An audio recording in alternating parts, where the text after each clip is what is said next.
સુરક્ષા માટે પોલીસ પ્રશાસનની વ્યવસ્થા જોવા મળશે, તમને શિક્ષણ માટેની વ્યવસ્થાઓ જોવા મળશે, પરંતુ આપણે આપણા જીવનમાં જે સંસ્કાર મેળવવાના છે એ સંસ્કાર મેળવવાની વ્યવસ્થા આપણને ક્યાંય જોવા મળતી નથી.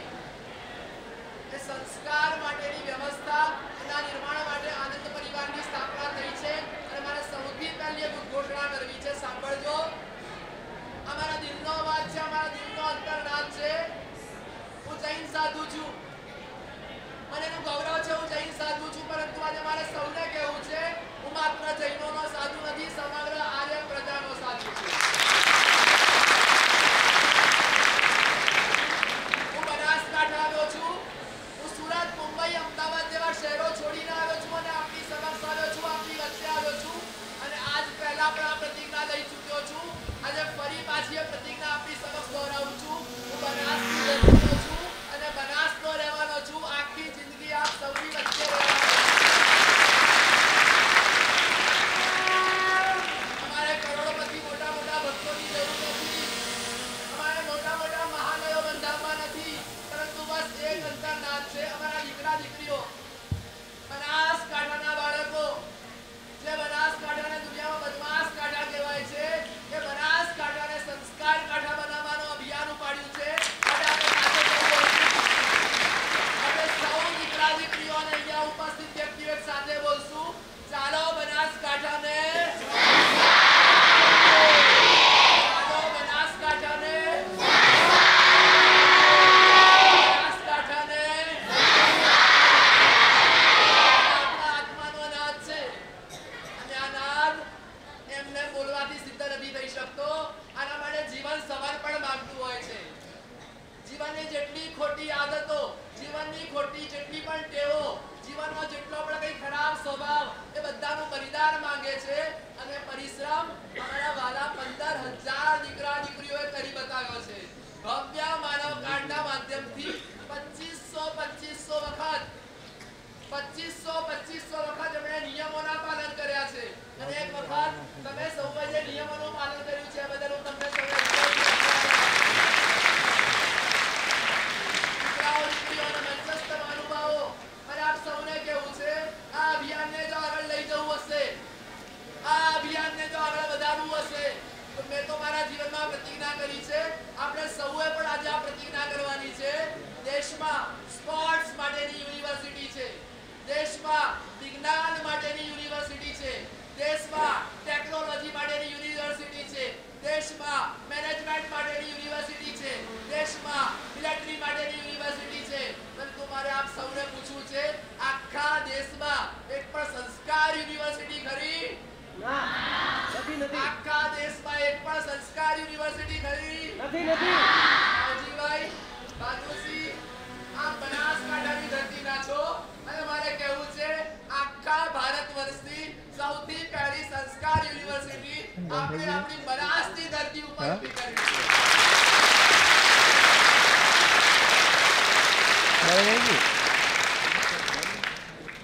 અમારે કોઈ સંકુલ નથી ખોલવા, કેમ્પસ ખોલી અને અમારા આશ્રમની સ્થાપના નથી કરવી, પરંતુ હેડક્વાર્ટર બનાવવું છે. અને હેડક્વાર્ટરથી આખા બનાસની નહીં, આખા ગુજરાતની તમામે તમામ શાળાઓમાં, આખા ગુજરાતની તમામે તમામ શાળાઓમાં સંસ્કાર શાળા કાર્યક્રમ ચલાવી શકાય. સમગ્ર બનાસકાંઠાની તમામ શાળાઓમાં સંસ્કાર શાળા કાર્યક્રમ ચલાવી શકાય. એના હેડક્વાર્ટરની સ્થાપના કરવાની છે. મારે ખાસ કહેવું છે, આ પ્રસંગે 51 શાળાઓ, એમાં સંસ્કાર શાળા કાર્યક્રમ ચલાવવામાં આવે છે. 25 વ્યક્તિઓનો સ્ટાફ અમારા રોકવામાં આવેલો છે. આમાં સંસ્કાર માટેનું પાઠ્યપુસ્તક ભણાવવામાં આવે છે. દીકરા દીકરીઓ તમને ભણાવવામાં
આનંદ પરિવાર, ખાસ અમારા સંગઠન મંત્રી ભાવિકભાઈ મહેતા, જીસીઆરટી એટલે ગુજરાતની શિક્ષણ વિભાગ માટેની નામાંકિત પ્રથમ ક્રમાંકિત સંસ્થા. અત્યાર સુધીના ઇતિહાસમાં જીસીઆરટી એ કોઈ પણ પાઠ્યપુસ્તકોને કદી પણ માન્યતા નથી આપી, પરંતુ આનંદ પરિવારના સિલેબસને જીસીઆરટી દ્વારા માન્યતા પ્રાપ્ત થઈ છે. અને આ વાત કરીને અટકી નથી જવું, અને એની સાથે સાથે આગળ વધીને જૂના શિક્ષણ મંત્રી શ્રી કુબેરભાઈ ડિંડોર અને અમારા સંયમભાઈ રત્નાંજલિ ગ્રુપના જે ચેરમેન છે, એમણે ખાસ માનનીય રાજ્યપાલશ્રી સાથે મીટિંગ ગોઠવી હતી. અને માનનીય રાજ્યપાલશ્રી સાથે મીટિંગ ગોઠવી અને મેં એવો પ્રસ્તાવ મૂક્યો હતો કે આખા ગુજરાતની તમામ શાળાઓમાં સંસ્કાર શાળા કાર્યક્રમ ચલાવી શકાય, એના માટેના એમઓયુ કરવામાં આવે અને જીસીઆરટી સાથે એમઓયુ થાય. એની પ્રક્રિયા છેલ્લા 6 મહિનાથી અમારા દ્વારા ચલાવવામાં આવી રહી છે. અને આપણને જાણીને ખૂબ આનંદ થશે, માનનીય રાજ્યપાલશ્રીએ બેઠા કુબેરભાઈને ફોન કર્યો. કુબેરભાઈએ બેઠા સીધો જીસીઆરટીમાં ઓર્ડર કર્યો. અને અમને વિશ્વાસ છે, આશા છે, માત્ર 4-6 મહિનાના ગાળાની અંદર કદાચ ગુજરાત સરકાર સાથે માનનીય ગુજરાત ગવર્નમેન્ટ કે જેમણે ન્યૂ એજ્યુકેશન પોલિસીમાં મૂલ્ય શિક્ષાની વાત કરી છે, અને મારે તો ખાસ એ કહેવું છે, આપણા દેશમાં મૂલ્ય શિક્ષાની મૂલ્ય નિષ્ઠાની વાત હતી. અને અમારા બનાસકાંઠાના બાળકોએ માત્ર મૂલ્ય શિક્ષા નથી મેળવી, મૂલ્ય નિષ્ઠા પોતાના જીવનમાં મેળવી છે. વિશ્વાસ છે કે માત્ર 4 થી 6 મહિનાના ગાળાની અંદર માનનીય ગુજરાત સરકારશ્રી સાથેનો આ એમઓયુની પ્રક્રિયા પણ પૂર્ણ થવા જશે. એની સાથે સાથે મારે બીજી પણ એક ખાસ વાત કરવી છે. જે સંસ્કાર યુનિવર્સિટીની આપણે હમણાં વાત કરી, જે સંસ્કાર યુનિવર્સિટીની આપણે હાલ ચર્ચા કરી, એ સંસ્કાર યુનિવર્સિટી, બાવજીભાઈ માતાજી ખાસ આપને કહું, એ વિચાર મારો છે અને પહેલો છે એવો નથી. આ વિઝન આજથી વર્ષો પહેલા જ્યારે આપણા ગુજરાતના માનનીય મુખ્યમંત્રી શ્રી તરીકે નરેન્દ્રભાઈ મોદી વિરાજમાન હતા, એ વખતે એમણે સંસ્કાર યુનિવર્સિટી કરતા અલગ નામથી ચિલ્ડ્રન્સ યુનિવર્સિટી આ નામથી એક યુનિવર્સિટીની ઓલરેડી સ્થાપના કરી ચૂકેલા છે. પ્રક્રિયાઓ આગળ વધી હતી, પરંતુ સંયોગવશાત આ પ્રક્રિયા આગળ નથી વધી શકી અને ધીરે ધીરે ચિલ્ડ્રન્સ યુનિવર્સિટી વાઇન્ડ અપ થવા જઈ રહી છે. અને એમાંથી ચિલ્ડ્રન્સ રિસર્ચ યુનિવર્સિટી બનાવી એનું કાર્યક્ષેત્ર શાળાઓથી સીમિત કરીને માત્ર રિસર્ચ પૂરતું કેન્દ્રિત કરી દેવામાં આવ્યું. તો એ ચિલ્ડ્રન્સ યુનિવર્સિટી જે માનનીય શ્રી નરેન્દ્રભાઈ મોદીનો વિચાર છે, તો માવજીભાઈને ખાસ કહીશ કે આ વિચાર લઈને આપણે એમની પાસે જવું છે કે આપણો જે વિચાર હતો, આપે જે વિચાર રજૂ કર્યો હતો, એ જ વિચારને અમારે બનાસની ધરતીથી આગળ વધારવો છે. અને એ જ અનુસંધાનમાં ચિલ્ડ્રન્સ યુનિવર્સિટી સાથે પણ એમઓયુ કરવાની પ્રક્રિયા હાલ ચાલી રહી છે. અને આશા છે કે ચિલ્ડ્રન્સ યુનિવર્સિટી સાથે પણ થોડાક જ સમયમાં એમઓયુ કરવામાં આવશે.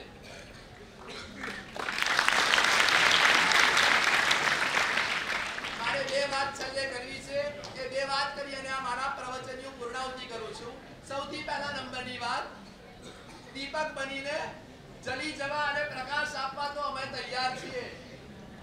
ફરી પાછું કહું છું, ધૂપ જલી અગરબત્તી બની અને સુવાસ ફેલાવવા તો અમે તૈયાર છીએ, પરંતુ ઘી તો આપ બધાએ પૂરવું પડશે.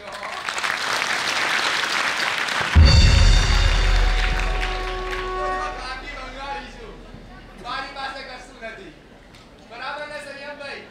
કાકી બંગાળીશું, મારી પાસે કશું છે નહીં. હું તો ભલે એક કરોડપતિ બાપનો બેટો હતો. આપને નવાઈ લાગશે, માત્ર 6 વર્ષની ઉંમરે અમેરિકા રિટર્ન છીએ, માત્ર 6 વર્ષની ઉંમરે અમેરિકા ફરીને આવેલા છીએ. અને ગર્ભ શ્રીમંત કુટુંબના નબીરા હતા, પરંતુ માતા પિતાને વૈરાગ્ય થયો. અમારા મોટા ભાઈ છે, અમે બંને સગા ભાઈ. અમારા મોટા ભાઈ હું નાનો, અને મારા માતા પિતાએ અમને ગુરુના ચરણોમાં માત્ર 11 વર્ષની ઉંમરે સમર્પિત કર્યા. અને 13 વર્ષની ઉંમરે હું સંસારનો ત્યાગ કરી અને સાધુ બન્યો.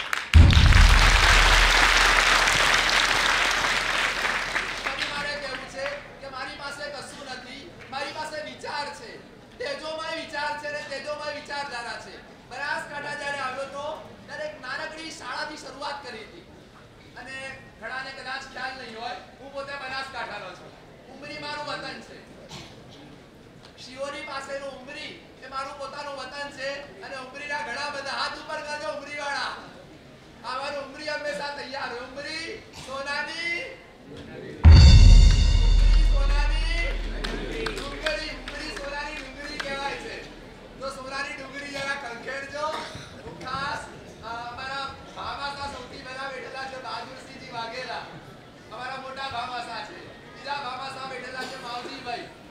બધાને આગ્રહપૂર્વક કહું છું કે આ કાર્યમાં તન મન એ તો બધા આપે જ છે, પણ ધન એની પણ એક અનિવાર્ય આવશ્યકતા રહેતી હોય છે.